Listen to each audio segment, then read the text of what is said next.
I was up late and I might have had a couple beverages and was thinking a little funny, and so I ordered a bunch of swords.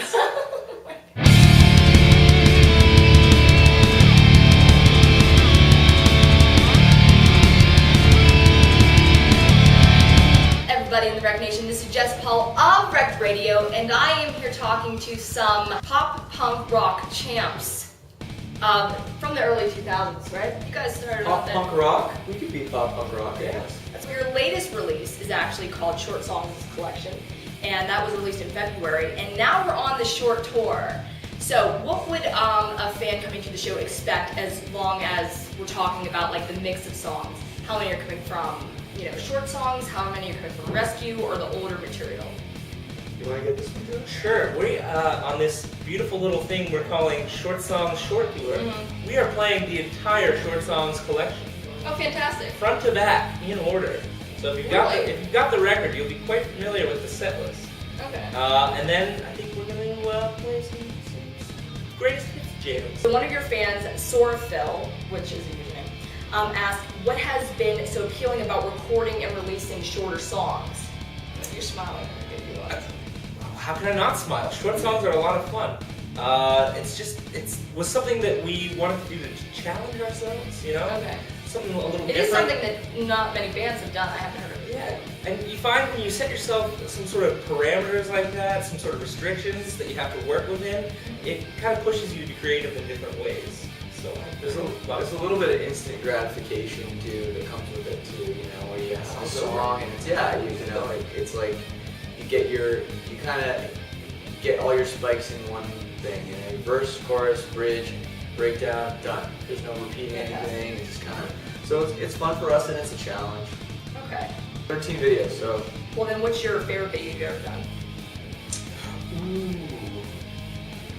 Tanning at Night Band asks, when you guys are putting together your songs, how much goes into the demo compared to the final song? Do you think you have it all together by the demo, more or less, or are you working things out?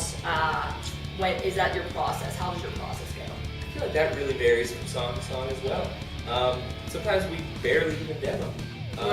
Sometimes we have gone to the extent of demoing like almost the whole record out in an actual studio as if we were making the record, and then we went and did that all again. Mm-hmm. Which seemed kind of funny, but there's pros and cons to both ways. You can definitely visualize what it's going to come out like a little more when you spend the time to do that.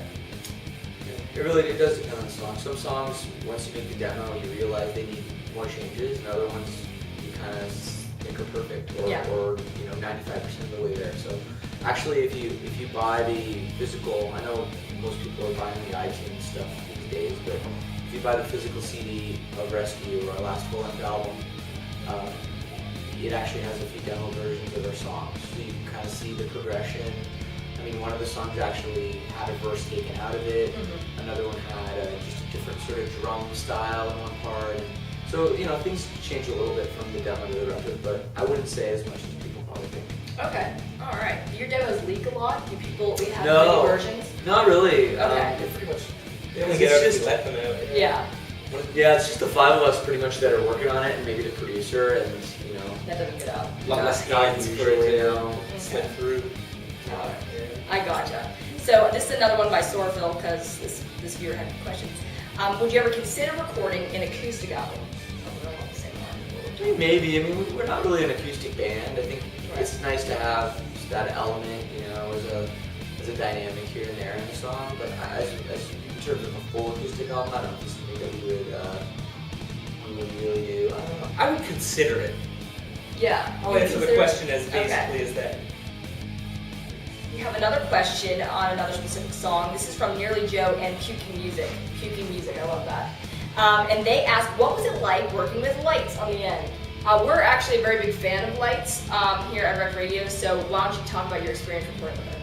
Yeah, it was great. It was actually really weird how it came about, because we were trying to get a female, I knew I wanted a girl to sing that, and I had a few kind of like people in mind, but I wanted to kind of find the perfect complementary voice in the song. So did she just help with the vocals, or did she help write it? No, I wrote it. Okay, She came and sang the parts that I'd written.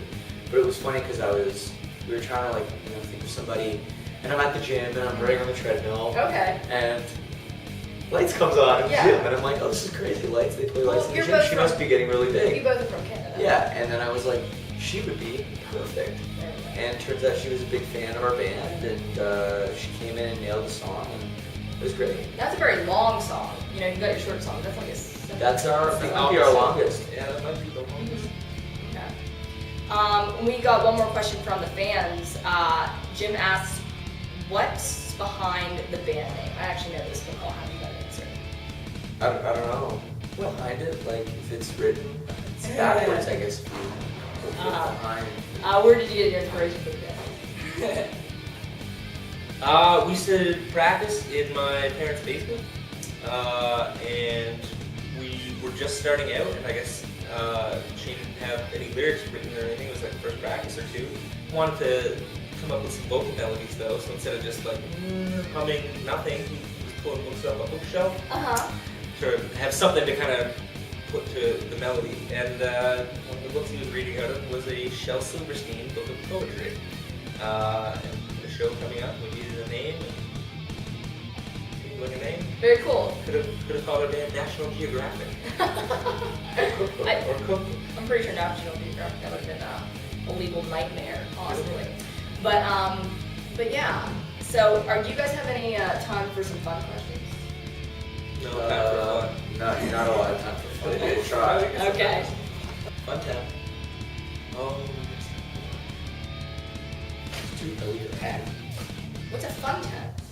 We brought a tent, which we've named Fun Tent, which we're gonna put it up and have fun. we had, put up In have or fun, under it. fun in the tent. But It'll provide some shade. a lot of people don't like fun and didn't want us to bring a tent. But however, I wanted us to. Oh, nerdiest thing. Yeah. What's the Mr. nerdiest Killed thing by you the own? What did you think it What's said? the nerdiest? What did you think it said before you? What's the saw dumbest thing you own? it? The dumbest thing I Dumbest thing you own / nerdiest thing you own. That's by Mr. Kilman. What I is don't this? know. Like, do you want them to be the same item? They are the same item. Like, I remember when you lightsaber? bought them. Oh my god. Or are you talking about the That's swords? Oh, there's that too. What kind I of sold swords? those at a garage sale. You sold the swords? Well, see, we were on tour on a bus, and buses have satellite TV, and you get that wonderful knife showcase shopping channel. It's like Knife Collector Showcase. It's a whole channel of sharp things that you can mail order. Oh my Oh, god. and I was up late, and I might have had a couple beverages, and was thinking a little funny, and so I ordered a bunch of swords. Had them shipped to our management. We didn't tell them they were I forgot to coming. tell Oh him too, my God. and he's just like, oh yeah, a big box showed up for you here at the office. It's a bunch of swords. Oh yeah! I was more talking about Yeah, what's my nerdy that thing? watch you bought. Oh, that is pretty bad. Yeah, I bought a watch. We had a long layover in a German airport, and I was losing my mind. I had a bunch of euros in my pocket, so I went shopping. And I found this watch. What about this watch though? Okay, it's got a bunch of LEDs. Uh-huh. And to tell the time on it, you have to press a button on the side, which makes the LEDs light up, and the LEDs are assigned different numerical values, and you have to add them up into the time. The time. Wow. So that's like a brain exercise. Every time pretty you want to know much. what time it is. This was not a cheap watch, and to make matters worse, I forgot. I hate wearing watches. I never wear a watch, And you hate adding. and I hate math. Oh my So god. don't wear watches. What a Hate nightmare. math. Bought a watch. that You have to add. You should have never told anybody about it and put it in like a box and gave it to somebody as a really nice Christmas present. Probably still good. They just can't watch It's it. in good shape. I've never worn it. So thank you guys so much. Is there anything else you'd like to say to the Rec Radio audience specifically? Thank you. Thanks a lot. Yeah. You guys have anything else coming out? We will. We're We will doing- very shortly. We're going to do an album. Yeah. We're gonna work on that. Yeah. We're working on it. We're What? going to be recording it soon. Yeah. Very soon. Fantastic. Should be seeing that You in guys the want to new give year. me any little detail about maybe a theme or a title or anything that you're working on right now? No. Not that I we. love- We not don't that know we yet. don't- That's we Yeah. just don't. Not that we know. haven't. We don't know too yet. early. But we do know there's something coming out and all the fans can stay tuned. Certainly. And until then, check out Rescue and Short Songs. Yes, exactly. Jamming those, they're great. Yeah, and come out to the short tour. The short song, short tour. It's very short. Come soon. All right. Peace, love, rock.